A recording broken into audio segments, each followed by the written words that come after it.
नमस्कार मंडळी, सारस्वत स्वयंपाकच्या किचनमध्ये तुमचं पुन्हा एकदा स्वागत. बिमलं ही कोकणात प्रत्येकाच्या घरी मिळतातच. आता ह्या बिमलांपासून गोड लोणचं कसं बनवायचं हे मी तुम्हाला दाखवलं आहे. त्याची लिंक मी तुम्हाला पुन्हा एकदा डिस्क्रिप्शन बॉक्समध्ये देते. आज आपण ह्या बिमलाचं तिखट लोणचं कसं बनवायचं ते पाहूया. चला तर मग आमच्या बागेत थोडीशी बिमलं काढून आणूया. तर अशा प्रकारे अगदी घोसाने या झाडाला अशी बिमलं लागतात. आता आपण यातील थोडीशी मोठी आणि तयार झालेली अशी बिमलं काढून घेऊया.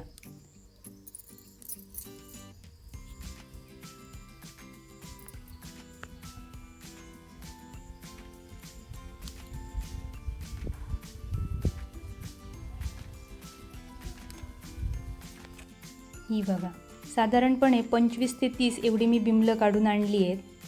ही बिमलं मी स्वच्छ धुवून घेतली आहेत आणि ती स्वच्छ कपड्याने पुसूनही घेतली आहेत.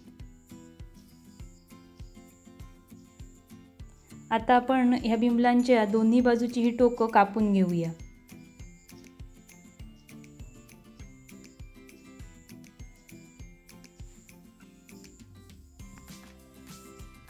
आता ह्या बिमलांचे आपण छोटे तुकडे करून घेऊया. तुम्हाला हव्या त्या आकारात गोल किंवा उभे तुम्ही ही बिमलं कापून घेऊ शकता. ह्या बिमलांमध्ये भरपूर प्रमाणात पाणी असतं, त्यामुळे तिखट लोणचं अगदी 2-3 महिने टिकत तर नाही, पण फ्रीजमध्ये 1 महिनाभर आणि बाहेर 15 दिवस टिकू शकतं. म्हणून थोड्याच बिमलांपासून लोणचं बनवून ते लगेचच्या लगेच वापरून संपवायला पाहिजे. तर अशा प्रकारे आपण सगळी बिमलंही कापून घेऊया. तर बिमलांचे तुकडे करून झालेले आहेत. तर आता आपण ह्या लोणच्यासाठी लागणारं तेल बनवून घेऊया. सगळ्यात आधी मी ही मोहरी बारीक अशी क्रश करून घेते.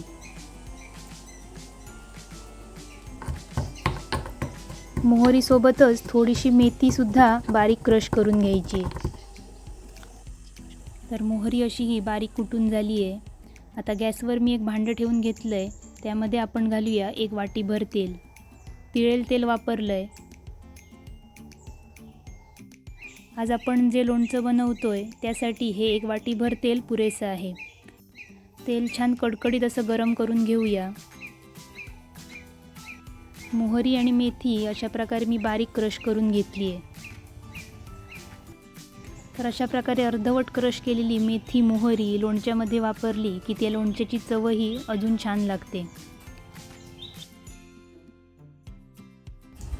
तेल छान गरम झालं आहे. मी गॅस बंद करून घेतला आहे. आता यामध्ये घालूया 1 चमचाभर क्रश केलेली मेथी आणि साधारणपणे 1.5 चमचा एवढी क्रश केलेली मोहरी.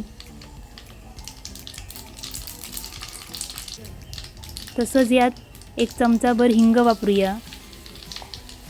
आता जे आपण हे फोडणीचं तेल केलं आहे ते लोणच्यावर घालण्या अगोदर अगदी थंड होईपर्यंत त्याला बाजूला ठेवून देऊया.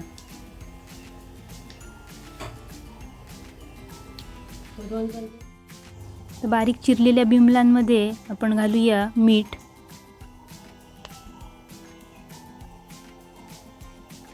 तर आज मी या लोणच्यासाठी वापरणार आहे बेडेकर लोणचे मसाला. अगदी तयार लोणच्याचा मसाला मिळतो हा. तर 2 चमचे एवढा हा मसाला मी या लोणच्यासाठी वापरणार आहे. आता आपण हे व्यवस्थित मिक्स करून घेऊया.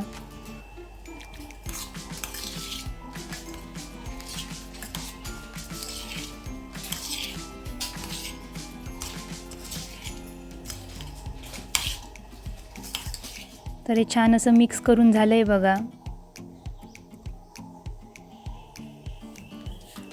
तर आपलं तेलही थंड झालं आहे.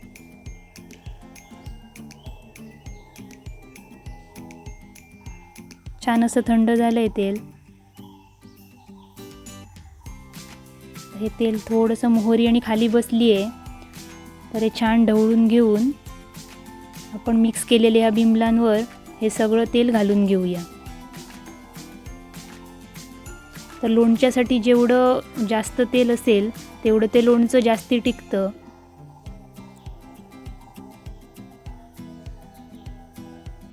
तर अगदी इन्स्टंट असं आपलं हे बिमलाचं तिखट लोणचं तयारसुद्धा झालं आहे. तर तुम्हीही हे लोणचं बनवून बघा आणि तुमच्या जेवणातसुद्धा ह्या लोणच्याचा आस्वाद नक्की घ्या. आजचा व्हिडिओ कसा वाटला मला नक्की कळवा. पुन्हा भेटू लवकरच. धन्यवाद.